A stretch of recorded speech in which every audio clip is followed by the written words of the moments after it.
Alright, this is awkward occurrence or awkward entertainment. So we're going to be getting into two videos about the Brian Petito case, Gabby Petito case. And I will commentate throughout. So let's get this started.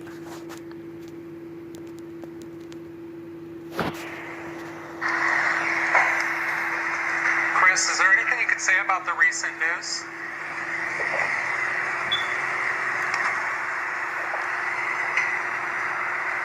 Does it change your opinion about anything, knowing that Gabby was strangled?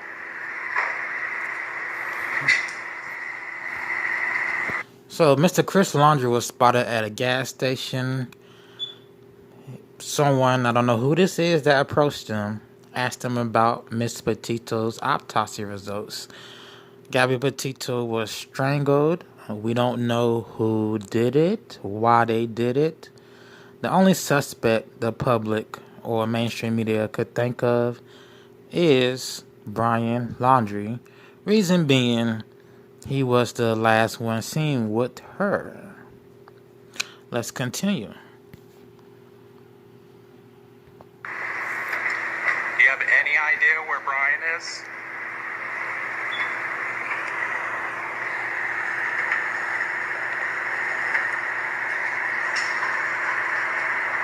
Does Brian have a history of violence or anything, or have you noticed anything with the relationship with Gabby since she lived in your home?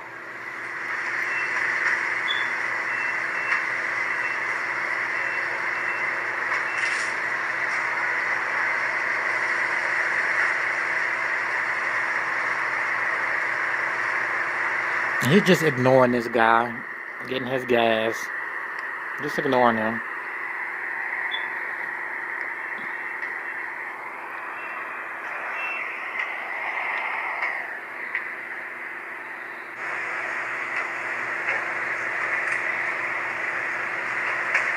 Are you going to try to help the police find Brian? Well, he went out, Mr. Laundrie went out on one-day search with the police in Carlton Reserve to try to locate Brian. But that was only one day for about 3.5 hours.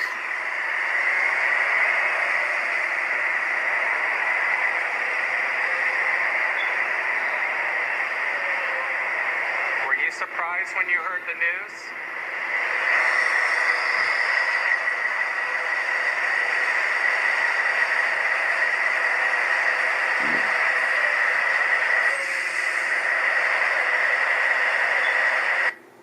Alright.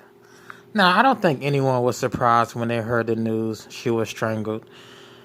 It could have been she was shot, stabbed, whatever. People would still be pointing fingers at Mr. Laundrie, Brian. We would still be at the same point we are in this case. Looking for Brian Laundrie, looking for a suspect in Miss Petito's homicide. Now, this states there were many police calls to the Laundrie residence between September 10th and September 26th. It doesn't go into if there were any calls to the Laundrie residence in 2019, 2020. Throughout the 2-year period, Gabby Petito stayed with this family. Doesn't state if there were any domestic violence calls to that house in 2019, 2020. But let's continue.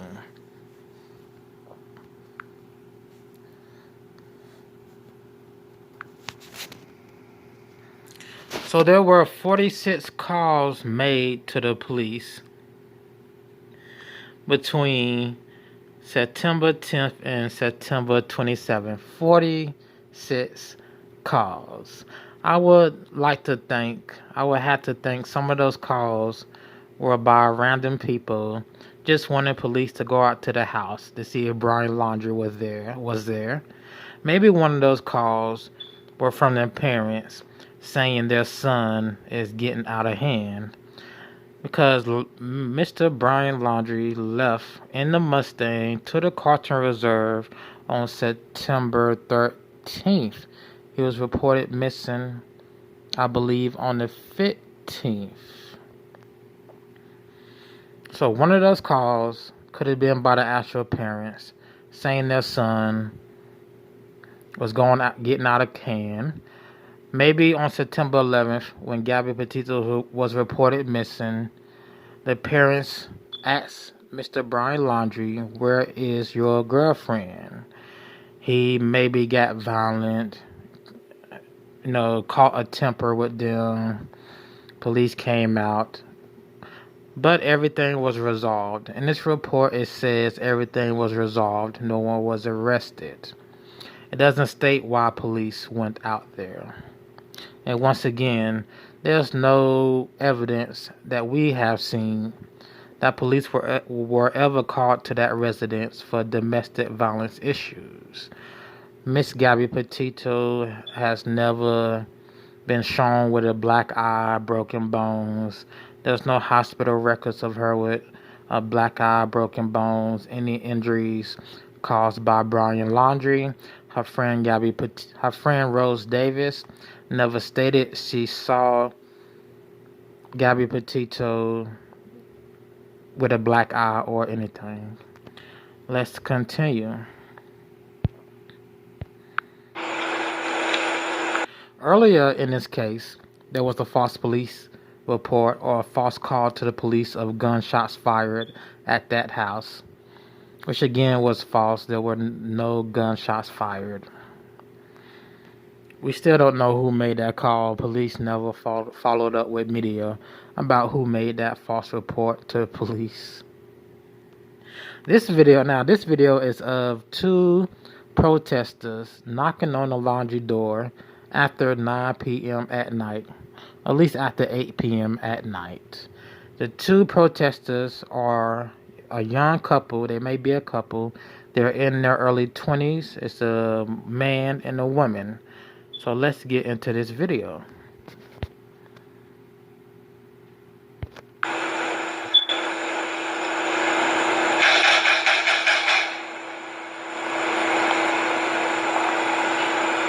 And that is mainstream media with the camera. That's mainstream media. Recording these two knock on the door, harass the family. And he says, "Come out, dirty laundries." The person holding the phone is the young male in his early 20s.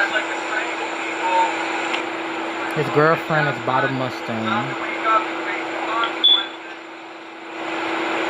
She's playing with her hair.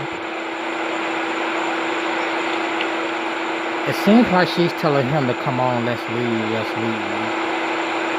Because technically you are harassing them. I mean, you can knock on somebody's door, but technically you're harassing them in this case. If you don't want anything,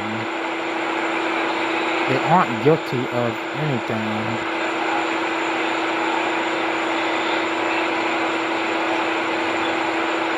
They're leaving. They're walking back towards the cameraman. Now, I believe the cameraman paid two cokeheads. The cameraman paid two spiritually oppressed people, this young man and woman, to go knock on the door to see if the laundries would come out. I also believe they paid that guy at the gas station to go up to Chris Laundrie and ask him questions, which he just ignored those questions. But again, that cameraman recording everything is from mainstream media. Now let's get into some other details of this case. I'm going to replay this video. Now, what evidence could police have against Mr. Laundrie that he strangled his girlfriend? That was his girlfriend, Gabby Petito. They broke off their marriage before they went on that adventure, cross-country adventure. Although they broke off their marriage, they stayed together. This is what Miss Petito's stepmother is reporting to the media, or has reported to the media. But let's get into what evidence can we brainstorm police may have to charge him with homicide. So the coroner's report revealed she was strangled. They don't say how she was strangled, either by hand, by a rope, by a string, by a plastic bag. They don't say. Coroner's report don't say who did it, or why they did it. People speculate, well, if she was strangled, it's a crime of passion, really crime of passion. Psychopaths, serial killers are known to strangle their victims. It doesn't have to be a crime of passion. You see in movies all the time or other cases, people murder others by strangling them. But let's get into what evidence they have. The campsite, Spread Creek campsite, there were no cameras that I know of in that camping area where Miss Petito and Mr.Laundrie van was parked. If you go look, you will see someone has a recording of their van as they ride by in their car. Doesn't look like there's any cameras in the trees. So the police are not going to have camera footage of Mr. Laundrie strangling his girlfriend. Where did this couple go before they entered Spread Creek? Now, were they camping before they entered Spread Creek, or were they at a hotel? So, if you're gonna bring charges against Mr. Laundrie of homicide, first-degree murder, I don't think they have a case for first-degree murder. Maybe manslaughter, involuntary manslaughter, maybe second degree. More than likely manslaughter, which is gonna carry 15 years in jail, 10 to 15 years, and you'll get out on parole and do 10 years of parole. So no cameras in the camping area. Now let's think about this. Were there any witnesses around Miss Petito and Mr. Laundrie while they were at Spread Creek? One report in media says that campsite where the couple was seemed like there was no life. Like there was no activity. There were no people outside doing anything. If you go through Petito's Instagram, you will see her and Brian would be in a hammock reading books, or she would be cooking, making food. They'll be eating such and so, such and so. There's always pictures of them at every spot they go showing their adventure, because they had a vlog. They were recording their adventure to post online, but there's no video at all of this couple at Spread Creek doing anything.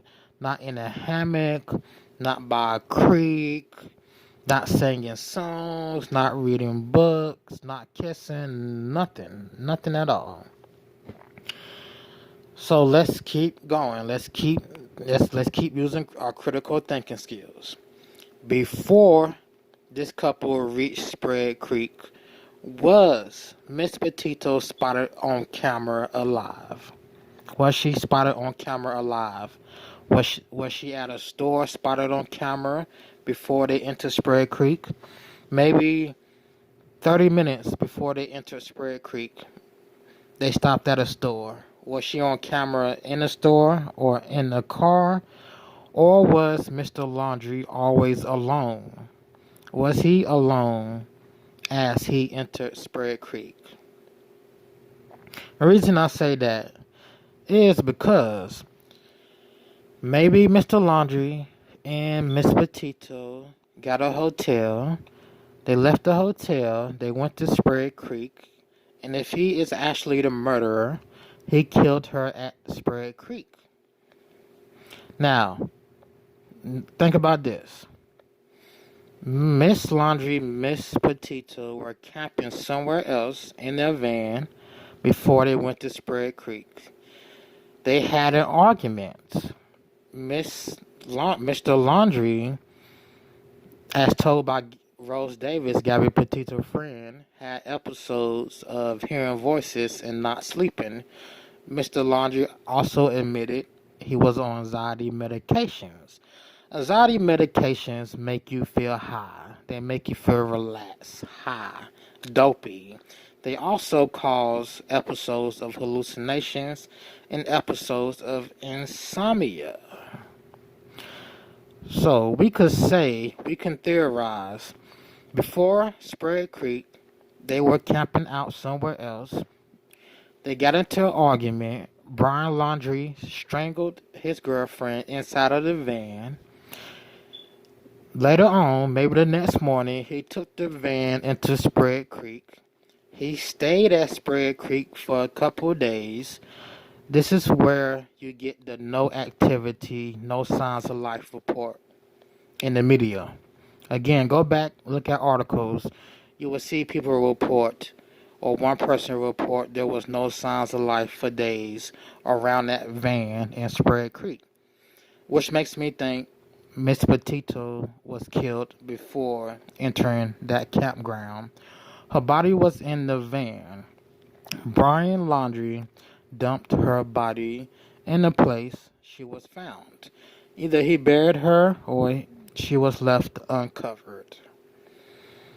So the speculations, to sum it up, Miss Petito was killed before going to Spread Creek. She was killed in a van. There's no video of her murder. There's no video of her in the van a day before the couple entering Grand Teton Park. Because she was murdered beforehand, her body was in the van. Mr. Laundrie went hiking in Spread Creek. I don't know how far he hiked away from the campsite, away from the van, but reports from those who picked him up state he was acting awkward and confused. Don't know why he was acting awkward and confused. Maybe because he had already murdered his girlfriend. I don't know why he would go hiking from the van, from the murder scene, then come back to the murder scene. But he did. Then he took the van and went back to Florida. Alright, let's continue. Now, I speculated in an earlier video, someone else could have killed Gabby Petito while Brian Laundrie went hiking. That is still possible because that area, it's not like no one else comes through that area. I mean, as you see in video, someone drove past that area and saw their van on camera, and captured their van on camera. So it's not impossible someone else came up to her van and murdered her. Again, you have no video in that camp area of anything happening. Alright, let's continue. Let me play this video again. On to the Laundrie parents. I don't believe the Laundrie parents know anything. I don't think they're hiding their son. I don't think they're hiding their son in a bunker in the backyard. Mainstream media keeps talking about that. They keep bringing that up. It was just an article released by Fox News yesterday about how it's plausible Mr. Laundrie could be hiding under a bunker in the backyard. If it turns out he's in some type of bunker in the backyard, that's just amazing. That's just amazing. Silly, ridiculous, amazing. Nice script. Nice script. But I don't believe he's in a bunker in their backyard. Again, I don't believe the parents know anything. I believe Mr. Laundrie Brian told his parents Gabby was still out on an adventure. Maybe she rented a car, rented a van. That's what he told them. Alright. Again, police was called to their house on September 10th. That was the day before Gabby Petito was reported missing. On September 10th, no one in the public knew about Gabby Petito, so there's no way the public could have called the police out there for whatever reason, for whatever false report they may have filed to get police out there. So I speculate the Laundrie parents themselves called the police out there because their son was acting odd. Let's just say he was acting odd. Let's continue. What evidence do you guys think police may have against Brian Laundrie for murder, involuntary manslaughter, second degree murder? What evidence? Because once again, there's no cameras at the campsite. Before they arrived at the campsite, cameras. You had cameras at the store, you had cameras on the highway, such and so, such and so. Witnesses. Maybe the police have witnesses who say they never saw Miss Petito near that Spread Creek campsite. They only saw Brian Laundrie. Anything else I want to add to this? But do leave your comments below about evidence police could have. And once again, he isn't charged as of yet with her murder or manslaughter. So it is very possible someone else could have committed this murder. Very possible. Let's continue. And that's about it. That's about it. I just want to get people's opinion. On Brian Laundrie being charged with murder. If he's charged with murder, homicide, and voluntary manslaughter. But let's get into these pictures. Now, this is Miss Rose Davis. She's 21. Wink, wink, 21. Wink, wink. Does that look like a 21-year-old female? Oh, right. Let's continue. 21, right. That looks like somebody's mom. Just saying. It looks like somebody's mom. This is Miss Gabby Petito at a younger age with her tongue out and with one eye closed. She's at some type of arcade. I think that's in New York because she did grow up in New York. This is the Brian Laundrie sighting. The Brian Bigfoot Laundrie sighting. Now, I have done the video about Bigfoot Brian Laundrie. Go check it out on my page. Go check it out. The thumbnail will have this picture in it. Go check it out. So when Mr. Laundrie got home September 1st, him and his family went camping less than a week later. A camping group out there was taking pictures, and they noticed Bigfoot Laundrie was in one of their pictures walking in the background. So, there you go. Brian Laundrie Mustang. The Mustang was found at Carlton Reserve. Reports that it wasn't are false. It was found at one of the entries of Carlton Reserve. So the parents weren't lying when they say the Mustang was found at Carlton Reserve. Go back and look at that. People just overlook that detail to make a video to implicate the parents. I guess you get more views if you implicate the parents. I guess. Even though police say different. Even though the police reports say the car was at one of the entrances to Carlton Reserve. Even though police reports say Miss Petito was the aggressor August 12th when they were pulled over in a van and were interviewed by the police. She was the aggressor. Witnesses say she was the aggressor. If Mr. Laundrie actually slapped her that day, I don't know, because I don't see that on the body cam footage. I don't see them talking about that on the body cam footage. Alright, anything else I want to add to this before I end this out? Anything else? No, body cam, August 12th. Rose Davis, Brian Bigfoot Laundrie. What evidence does police have? Anxiety medications cause psychosis behavior, can cause suicidal thoughts. So, Mr. Laundrie, what would be his defense if he is charged with murder, involuntary manslaughter? What would be his defense? Could it be, well, these anxiety meds made me go crazy, and that's why I strangled my girlfriend, because I had no control over myself?